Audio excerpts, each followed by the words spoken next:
If you think some military legends belong to the past, listen carefully to this one and stay until the end, because sometimes a soldier's greatest battle isn't fought in the sky, but the moment they set foot back on the ground.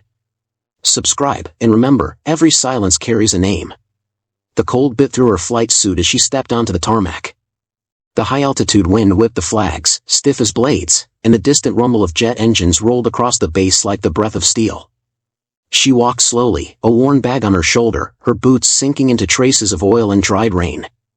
With every step, heads turned, curious, uncertain. No one knew who she was. Military bases run like perfect machines, precise schedules, clear orders, expressionless faces. But that morning, the machine faltered. The guards at the gate watched her approach, upright, calm, almost insolent in her composure.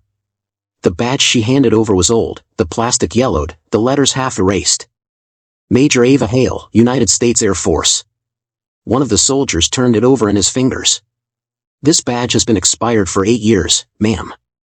And yet, here I am, she replied without raising her voice. The younger guard hesitated, searching his memory for the proper protocol. 8 years. An entire absence, too long for a simple leave, too silent for a resignation. He finally called his superior. Within minutes, the information was already climbing up the administrative chain, spreading through the offices like a wave of suspicion: former pilot, invalid ID, unauthorized access request. At the other end of the base, Admiral Grant looked up from his report. Have her escorted out immediately. He hadn't even looked at the name. To him, it was a formality, a lost civilian, maybe a former technician coming back to beg for a post. That kind of visit happened every month. What he didn't know was that his order had just erased the line from the history they'd tried to forget. Ava, however, walked on without interference until she reached Hangar 14, the one sealed off for years. In front of it, 3 Ghost Team operators were loading equipment into a black truck. They laughed loudly, field jokes, words heavy with fatigue and arrogance. When she passed near them, one whistled softly. "Hey, ma'am, this area's restricted." "You lost?" She didn't answer. Her eyes flicked briefly from the logo painted on the hangar door to the nearly faded patch sewn on her sleeve, a stylized falcon unfolding its wings against the storm. "Falcon!" The laughter died instantly. The oldest of the 3, a sergeant with weathered features, straightened, mouth slightly open. "Where did you get that patch?" he asked in a strangely low voice. She raised her eyes calmly. "I didn't get it. I earned it." Silence fell. The wind whipped the hangar's metal siding. Even the drone of the engines seemed to fade. The name echoed in the soldiers' heads like an impossible note: Falcon. A call spoken now only in hushed tones during field memorials, when they mentioned missions no one was supposed to talk about. One of them took an instinctive step back. That's not possible. And yet, she was there, not as a shadow, not as a memory, but flesh and blood. Her hair shorter, her features harder, a thin scar along her jaw. When the guards sent by the Admiral arrived to escort her out, they found her standing motionless in front of Hangar 14, surrounded by 3 men who didn't move. They didn't know why their hands were trembling. The head of security spoke. "Ma'am, you need to leave the base." "Admiral Grant's orders." She looked at him for a long moment, then asked. "Is Admiral Grant still in command of Travis Air Base?" "Yes, ma'am." A faint smile crossed her lips. "Then tell him the ghost of Hangar 15 requests an audience." The message took less than 2 minutes to reach Grant's office, and less than 1 for him to freeze. His fingers tightened on the phone. "Repeat that. What did she say her name was?" "She didn't give one, sir. Just Falcon." The silence that followed weighed heavier than thunder. Grant felt his heart pound against his stiff collar. Falcon, that name he'd had erased from the reports, that file he'd marked missing in action. He left his office in long strides, his officers following without understanding. The closer he got to the hangar, the more the air itself seemed to change, as if the entire base were holding its breath. And when he finally saw her, standing in the gray morning light, he stopped dead. "Hale," he murmured. The word hung in the air. Around them, no one dared to speak. She raised her hand in salute, not that of a subordinate, but of an equal. "Good morning, Admiral." He wanted to reply, but no sound came. His eyes moved over the patch, the scar, that gaze asking nothing, accusing nothing, but knowing everything. For an instant, the entire base seemed frozen in a shared memory, the return of a ghost. And that morning, at Travis Air Base, the orders stopped moving. Even the wind fell silent, as if waiting for the next word. Admiral Grant had never feared a face, but that one, standing in the cold light of the hangar, brought him back to a time he had wanted to erase. A time of classified reports, of bodies quietly repatriated, of decisions signed only halfway. In my office. Now. His voice cracked like an order, but its authority carried a trembling, almost human note. Ava followed him without a word. The hallway echoed with the sound of their steps, two mismatched rhythms, that of a man eager to be done, and that of a woman who no longer rushed anything. Grant's office overlooked the base, its wide glass wall opening onto the runway. From there, the F-35s stood lined up like statues ready to roar. He closed the door behind her, stared for a second, then walked around his desk. You know you're in violation of a discharge order, Major Hale. She remained standing. I didn't know a dead person could be discharged, she replied calmly. Grant froze. His fingers drummed on the back of a chair. You were reported missing, then declared dead after Operation Spectre. You can't just come back here as if nothing happened. And yet, that's exactly what I'm doing, she murmured. Silence fell, cutting the room in two. The soft ticking of the wall clock became almost maddening. What do you want, Hale? Recognition? A position? A feature in the military press? None of that. She took a sealed, time-worn envelope from her pocket, bearing the name Lieutenant Callward. I came to deliver this. That's all. Grant took the envelope between his fingers, wary. Ward died in combat. Afghanistan, 2020. He was under your command? No. I was under his. Grant's gaze hardened. You're joking? I never joke when it comes to following orders, Admiral. Her tone was neutral, but beneath it was that quiet strength that needs no rank, a kind of authority that can't be given. He looked away, searching for an anchor in the metallic landscape beyond the glass. Jets rolled down the tarmac, their ghost-like silhouettes gliding through the mist. You shouldn't have come back, Hale. Why? Because it disrupts the official story? Because I'm a ticking time bomb? You know what my presence here means, the reports, the media, the committees. People want dead heroes, not revenants who question their myths. She stepped forward. Or women who refuse to stay dead when they're told to disappear. He lowered his gaze, a muscle in his jaw tightening slowly. You think this is about sexism, Hale? There's no room for that kind of debate here. Oh, there's always been room, Admiral, just never for us. She sat down without being invited. When I joined the 93rd Squadron, you told me the sky didn't need symbols, only soldiers. Remember? He hesitated. I remember. Then why erase me from the sky? The words hung in the air like a thunderclap. The old man took a deep breath, searching for words in the storm rising inside him. You disappeared on a mission, Hale. We found your F-22 in ashes. The rest was procedure. She leaned forward, eyes locked on his. No, Admiral. The rest was comfort. You knew I was alive. The distress signals were picked up for 2 days. 2 days? And still, no team was sent. He clenched his fists, suddenly looking older. You were behind enemy lines. Command deemed the extraction impossible. Command, or you? Grant froze.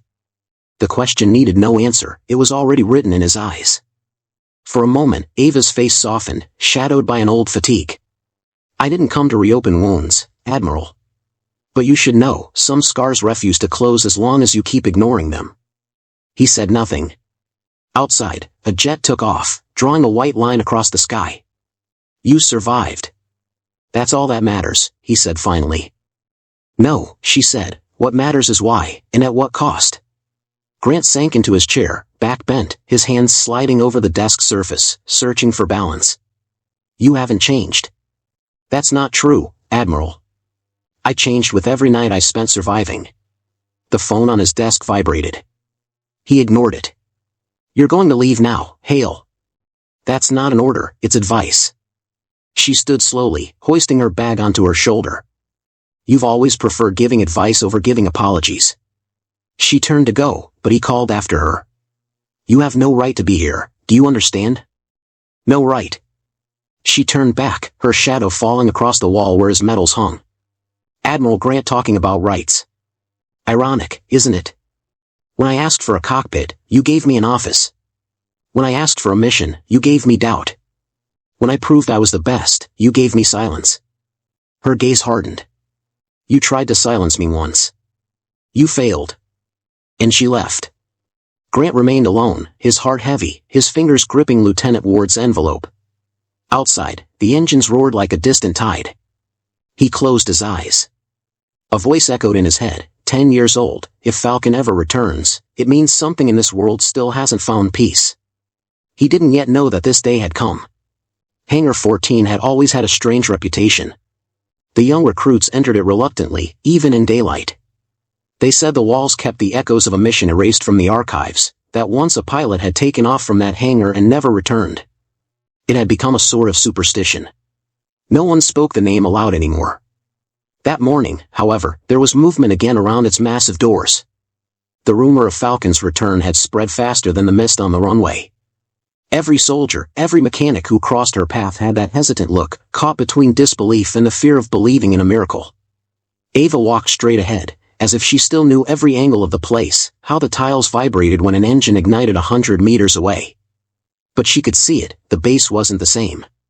Faces had changed. So had the eyes. A young technician greeted her timidly. Major Hale, it really is you, isn't it? So it seems, she answered. He nodded awkwardly and hurried away. No one knew how to behave in front of a ghost. At the back of the hangar, the ghost team had gathered. These men were among the few who knew the full story, or at least the version they'd been allowed to believe. One of them, Sergeant Heller, looked up as she approached. His hand hung in midair, unable to decide between a salute and pure shock. My God, it really is you.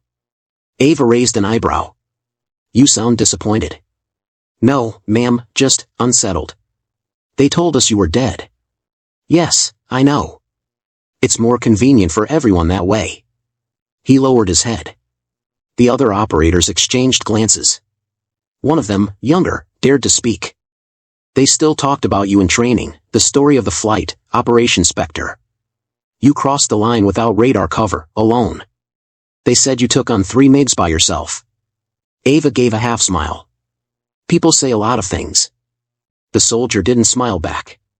He studied the scar along her jaw, the exhaustion in her eyes. And now, you're back to reclaim your post? She slowly shook her head. No. I turned that page long ago. I only came to deliver a letter, to the Admiral, to those who still remember. A heavy silence settled. In the distance, the rumble of test engines rolled like thunder that refused to break. You know, Falcon, Heller said, there were rumors after you vanished. Some said you betrayed us. Others, that you ran. No one ever knew what to believe. Ava looked him straight in the eye. And you, Heller? What did you believe? He hesitated, his lips trembling. I believe that if you disappeared, it's because they let you disappear. She nodded slowly. You weren't wrong. The roar of a transport plane shook the hangar's metal walls. Ava walked toward the far wall, where traces of an old explosion still showed beneath a layer of gray paint. She placed her hand on the cold surface. This is where I took off for the last time. The men behind her exchanged uneasy looks. A young mechanic asked quietly. Were you alone in the cockpit? Ava took a deep breath, as if the air burned her chest. No. There was a whole squadron. 5 aircraft. 3 never came back. The sergeant stepped forward. What exactly did you survive? She turned her head, her gaze sharp enough to cut. Everything they'll never tell you. At that moment, the sound of boots echoed behind them. Admiral Grant entered, flanked by 2 officers. The hangar froze. The air thickened with tension. Major Hale, he barked, his tone official. You do not have authorization to be here. She didn't turn around. And yet, here I am. Grant drew a long breath. You think coming back here will clean the past? You're only stirring up the mud. She took a step toward him, eyes locked on his. It's not the mud I'm stirring, Admiral. It's the names, the ones you buried beneath your reports. A murmur rippled through the ghost team. Grant glanced at them, their faces were tense, almost reverent. he realized the story was slipping from his control. "Get out of here, Hale, before I call security." "You can try," she said evenly, "but you know as well as I do that these men won't raise a hand against Falcon." The name rang out for the first time in 10 years, Falcon. It rolled through the hangar, heavy, resonant, like an echo from the past. One operator snapped to attention, then another, then all of them. Silence fell, deep, solemn. Grant stood motionless, frozen in a moment he no longer commanded. His lips moved, but no sound came. Ava held her head high, eyes glistening with the respect she had never been granted in life. "You see, Admiral," she said softly, "the dead don't command, but they still inspire." She walked past the group, stopping once more at the door. "If you really want to know what happened that day, ask yourself why no one ever reopened the Spectre file." Then she stepped out into the light. Behind her, Grant sank slowly into the silence of the men he had tried to bury. He knew the past had just spread its wings again. The past never truly disappears. It lingers in the corners of memory, waiting for a word, a scent, or the sound of an engine to bring it back to life. For Ava, that sound was the idle roar of an F-22's reactor just before takeoff. The sky that night had been heavy, thick with clouds, as if war itself were holding its breath. Operation Spectre Guardian was supposed to be a simple reconnaissance mission, or so they had been told. Observation only. No engagement. A clean lie, well packaged, the kind you feed to pilots before sending them into the wolf's mouth. Ava Hale, call sign Falcon One, led the formation. On her right, Spectre 2 and Spectre 3, farther back, 2 cover aircraft. The radio crackled. "Falcon One, this is Travis Base. You are green. Good hunting." She answered calmly, "Copy. Aligning on northeast trajectory, altitude 20,000. Radio silence upon entry into Sector Sierra." The instruments quivered under her gloves. Through the canopy, the world stretched below, an ocean of darkness dotted with the fires of war in the distance. It was beautiful, in an unforgivable way. An hour later, everything had gone wrong. First the radar, a red blip where none should be. Then another. 3 signatures, fast-moving. MiG-29s. The alert shrieked in her headset. "Falcon, this is Ghost Eye. Enemy contact confirmed. Immediate withdrawal ordered." But retreat was already impossible. The MiGs had cut off the return path. "Spectre 2 to Falcon 1, what's the call?" "We hold the line. Delta formation. Maintain altitude." The first missile passed within 50 meters, an instant of fire swallowed by the night. Falcon banked hard, her body crushed against the seat as alarms screamed in unison. Spectre 3 hit. Left engine fire. I repeat, left engine fire. The pilot's breath came fast, panicked. Ava tried to respond, but a violent impact jolted her own jet. Fragments tore from her right wing. She spun into a dive before regaining control. "Falcon to base, we are engaged.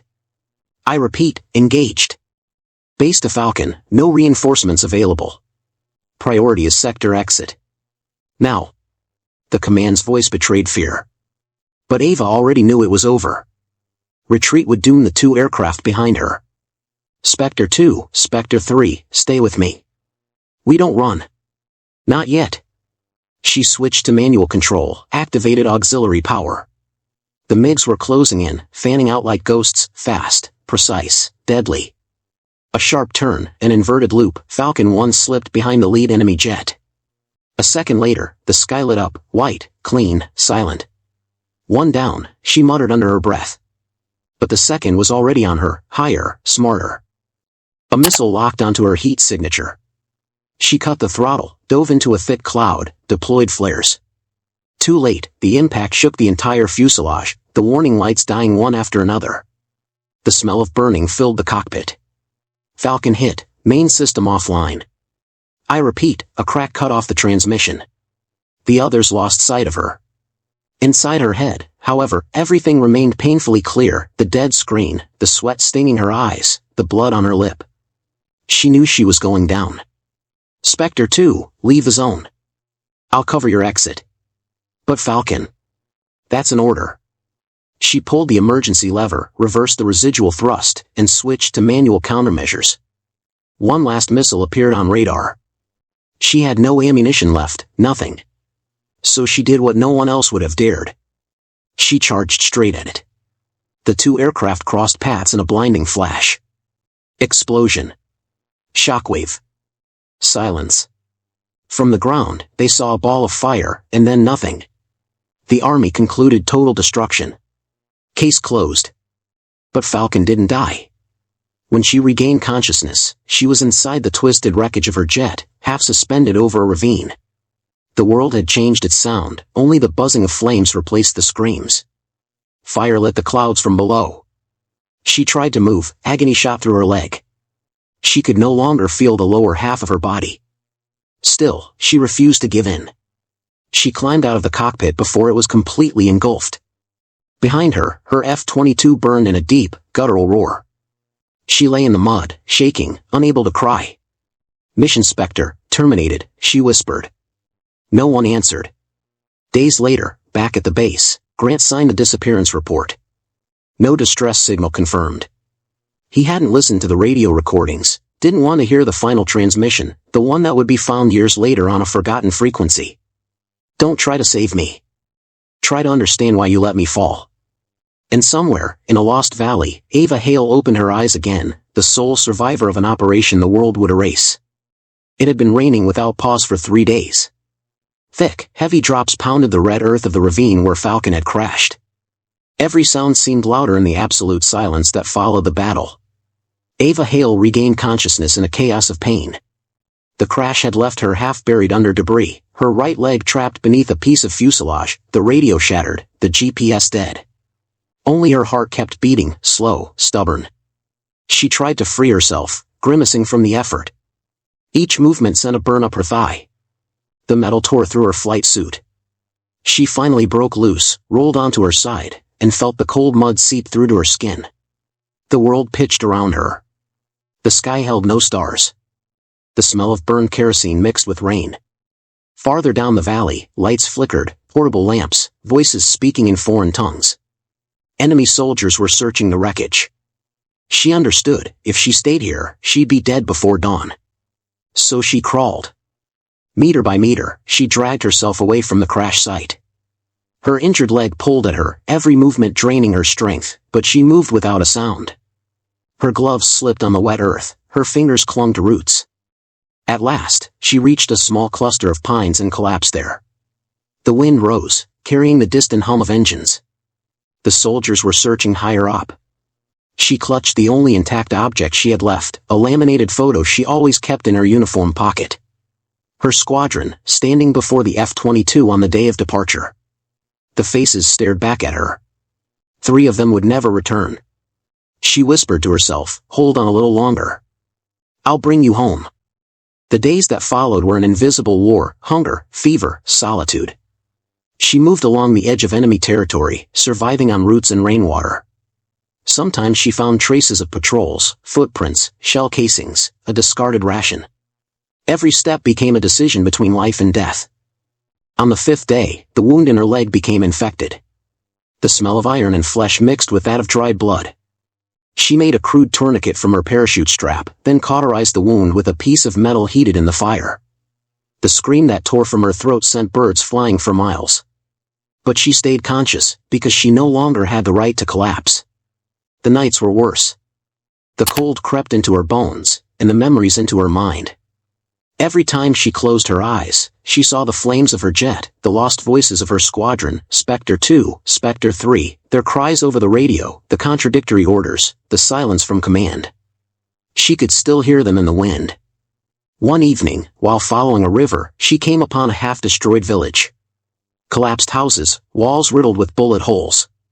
And in the middle of the ruins, an old man and a young girl stared at her without moving. Ava raised her hands slowly. "I'm not an enemy." The old man replied in hesitant English, "You are a soldier." "I'm just lost." They took her in, not out of trust, but out of instinct. She stayed 2 days in their barn, treating her wound with local herbs, drinking a thin soup that tasted of ash. The girl watched her silently, fascinated by the falcon-shaped patch on her uniform. Before leaving, Ava thanked them. The old man handed her a rusted compass. "Walk north 3 days. The mountains hide a road. American soldiers pass sometimes." She took the object and gripped it tightly. "Thank you. If I make it out, I'll come back." "No one comes back from here," he said simply. The march north was torment. Fever returned, hunger gnawed at her, but the compass held steady, as if it alone remembered the direction when everything else wavered. On the second night, she heard voices behind her, enemy soldiers on patrol. She hid in a crevice beneath a pile of branches. They passed so close she felt the earth tremble under their boots. When the last of them moved away, she remained still for a long time, unable to move. Then she cried silently, her face pressed against the cold stone.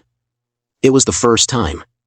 Not out of fear or pain, but from the exhaustion of surviving when no one is waiting for you anymore. On the 9th day, she reached the road, a strip of cracked asphalt abandoned in the middle of nowhere, with mountains fading blue on the horizon. She followed the line until she saw a humanitarian convoy, white trucks marked with red crosses.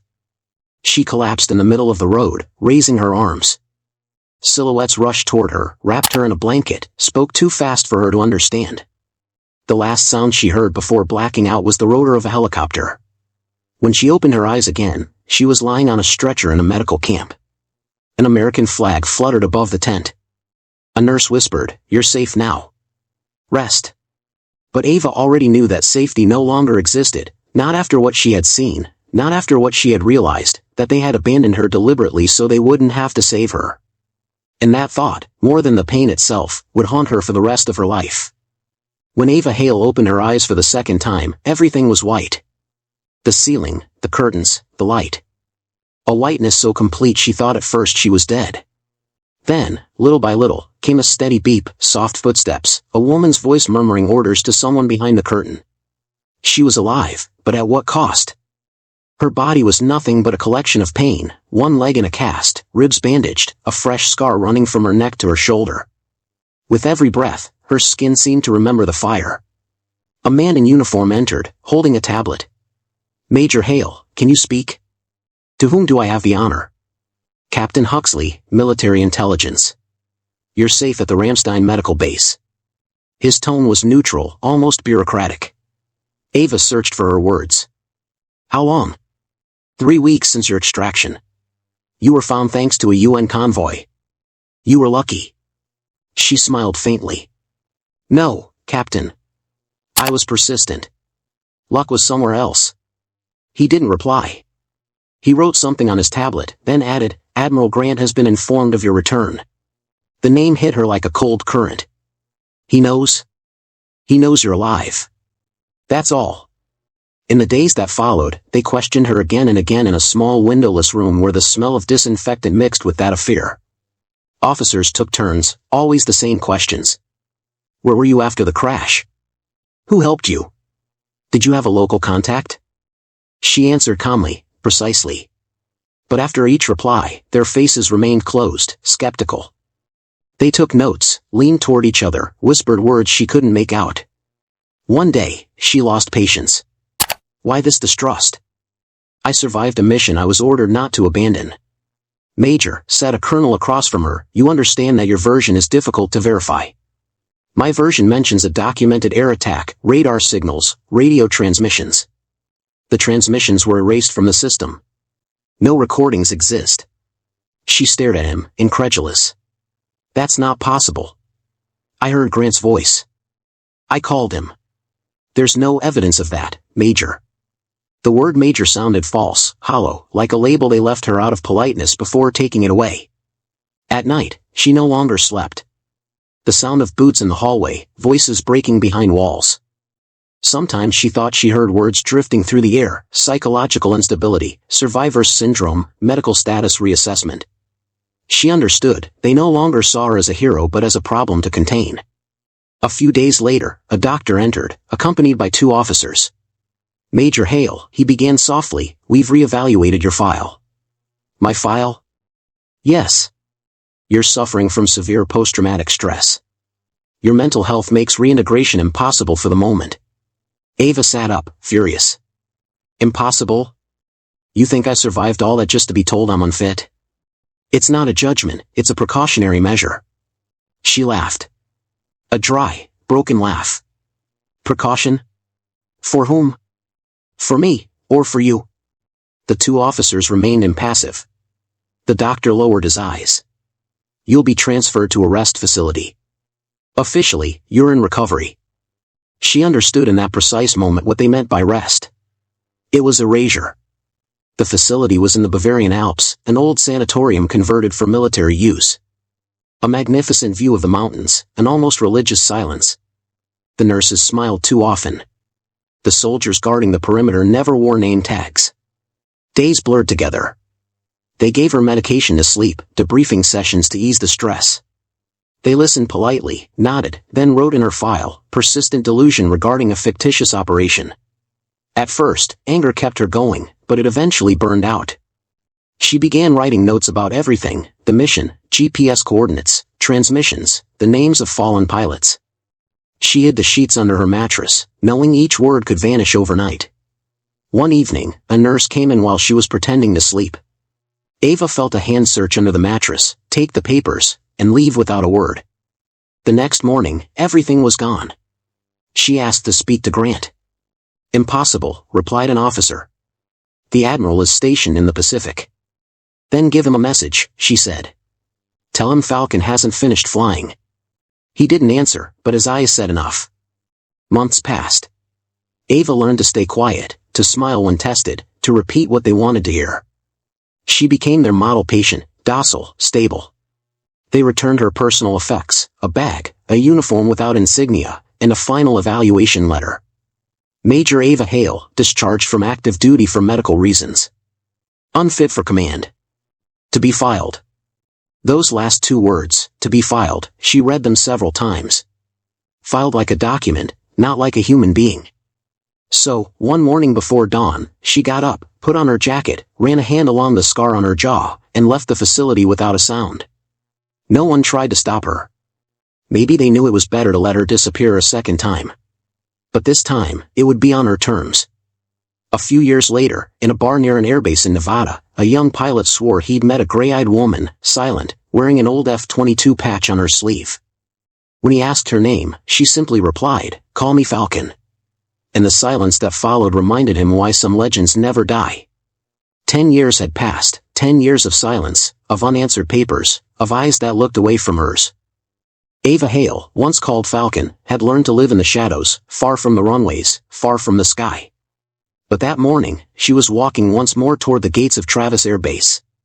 The base had changed. New buildings, new uniforms. Yet the smell of kerosene and hot metal was still the same. She held a sealed envelope in her hand, the letter from Lieutenant Cole Ward, her former wingman who had fallen during Operation Spectre. His last message, found by chance in an old file. A promise: if you're reading this, it means you survived. Come back. They need to know. The guards at the entrance didn't recognize her. No. Ava Hale. Are you expected?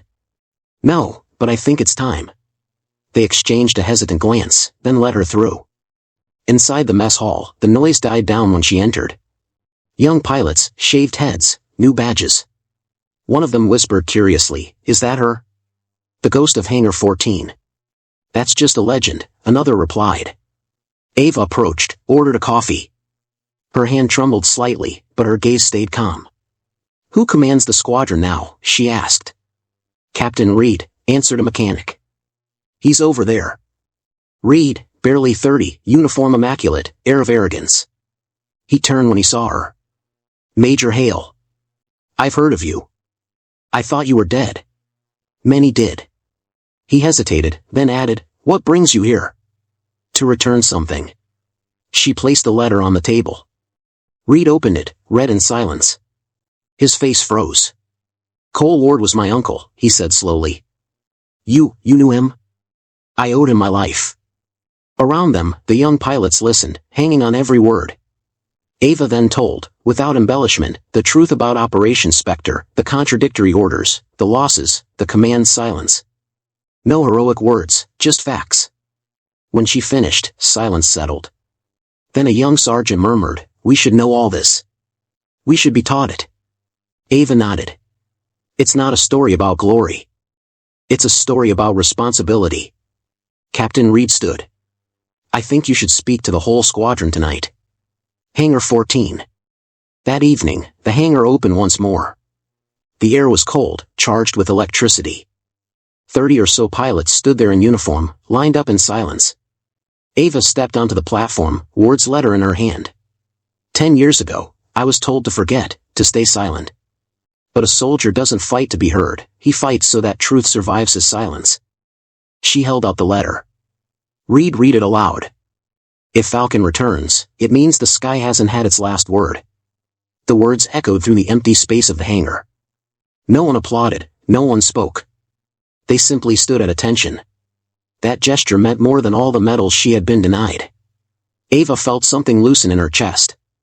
For the first time in a long while, the sky seemed closer. Thank you, she whispered. And in that solemn silence, the echo of the past finally found its place among the living. The wind blew hard that morning over Travis Air Base. The sky had that cutting clarity of days when the air seems intent on revealing everything. A stage had been set up before the main hangar. Rows of flags framed the runway. The ceremony was to honor those lost in Operation Spectre. For the first time, that name returned publicly to military records. In the silent crowd, Ava Hale stood back. Her clothing was civilian, without insignia or rank.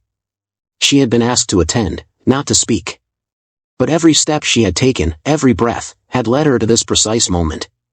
Admiral Grant arrived last. Older, silver-haired, stiff in his movements. Cameras turned instantly toward him. His gaze met Ava's from a distance. He knew there was no longer any escape. A presenter announced in an official voice, "Today, we honor the pilots who fell during a mission long classified. Their courage prevented a major conflict." The words slid by, polished, harmless. Names were read one by one. At the end, the master of ceremonies added, "And we also honor the memory of Major Ava Hale, alias Falcon, whose sacrifice inspired a generation of pilots." The phrase fell like a stone into a well. A murmur rippled through the crowd. Ava stepped forward. Officers stared at her, some incredulous, others afraid. Grant froze. "This won't be another lie," she said clearly. An absolute silence fell. She climbed the stage slowly. Cameras turned toward her, flags snapping behind. "I am Ava Hale. I was declared dead to erase a mistake, not to celebrate heroism. Operation Spectre wasn't a reconnaissance mission, it was a trap. We were sent without cover, without support. They abandoned us." Each word fell sharp and precise. No anger, just naked truth. Grant tried to intervene, but his microphone stayed silent. No one dared turn it back on. 3 men died that day, she continued. I owe them the truth. I didn't survive to be decorated. I survived so they'd stop erasing those who don't fit the final report. In the audience, some officers lowered their heads, others, younger, looked at her with admiration. Captain Reed stepped forward and placed Cole Ward's letter on the podium. "This letter belongs to all those who flew without being believed," he said simply. He read it aloud so every word could be heard. Falcon held the line when everything fell apart. "If one day she returns, remember that she never left the sky." The silence that followed was almost sacred. Then, one by one, the soldiers present came to attention. The sound of boots striking in unison echoed throughout the hangar. Ava looked at Grant. The old man was breathing heavily. He took a step toward her, slowly removed his cap, and said in a trembling voice, "I owe you an apology, to you and to them." She held his gaze for a long moment. "It's not me you should be speaking to, Admiral. It's the memory you betrayed." He lowered his head. A photographer captured the image, the admiral of the fleet facing the pilot he had erased. The photo would circle the country within hours. The young pilots began to murmur. "Falcon! Falcon!" The words spread, becoming a collective breath.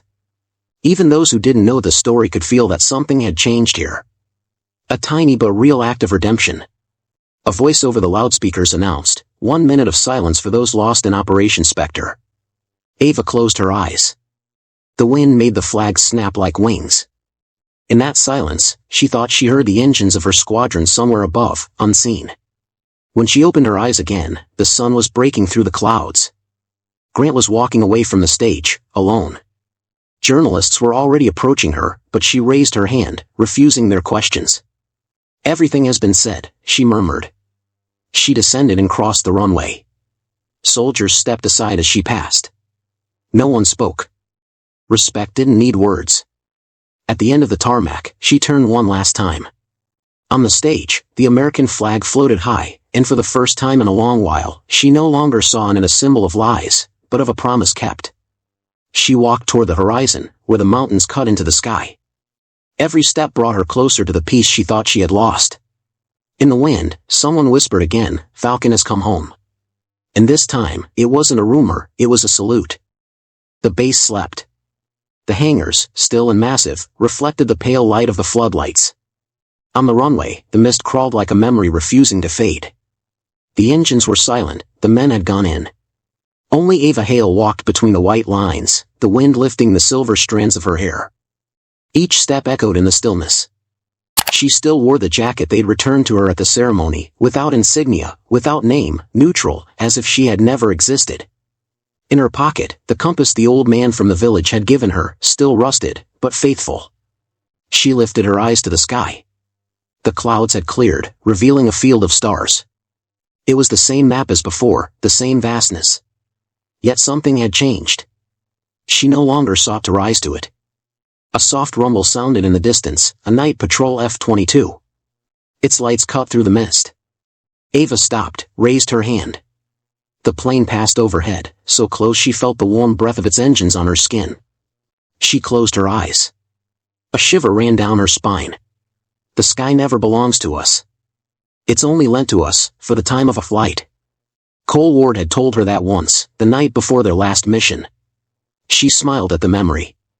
So much had vanished, her comrades, her career, her reputation, but not that sentence. It had survived, just like her. She sat at the edge of the runway and took out Lieutenant Ward's letter. The paper was yellowed, creased by the years. She read it once more.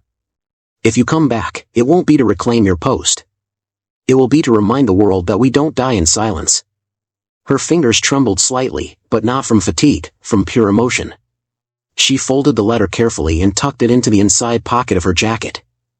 The sound of a footstep behind her made her turn.